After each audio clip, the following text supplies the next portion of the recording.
We've got Ted Nugent with us this morning. Let's talk about what's happening this weekend, the reunion of the original Amboy Dukes. That's a big deal. Wild. It's a great big deal. The Amboy Dukes may very well be the greatest garage band in the history of defiant rock and roll. I think we're the first band that actually lit our middle fingers on fire. People would come to our concerts just to roast marshmallows from the flames coming out of my ass.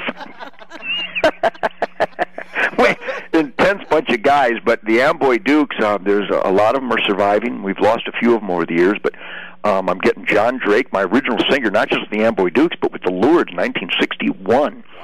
John Drake will be there with the vocals. Steve Farmer, my co-writer for Journey to the Center of the Mind, a lot of the Amboy Dukes, great music. Steve Farmer will be there to play guitar and sing. Andy Solomon, an absolute virtuoso on keyboards, will be there to perform and sing. And Rick Lober, our original Amboy Duke keyboard player from the first Amboy Duke album on Baby Please Don't Go, he'll be there. And Bill White, the original Baby Please Don't Go bass player, will be there.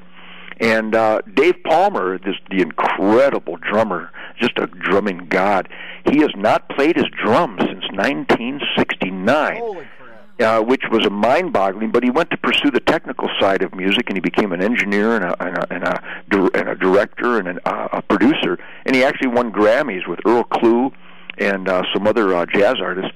So he has not played drums, so he knows that in order to play Amboy Dukes music, you got to have your chops up, baby. So he backed out, and we have Jim Butler from a band in Detroit named The Gang, who was just one of the most just the greatest rock and roll band, just second place to the Lourdes back in the 60s, and he's cocked, locked, and ready to rock, Doc. So it's going to be a great jam session. We'll play a few songs, and then a moment in time will take place at this Detroit Music Awards, where the Amboy Dukes will be given a Lifetime Achievement Award, appropriately.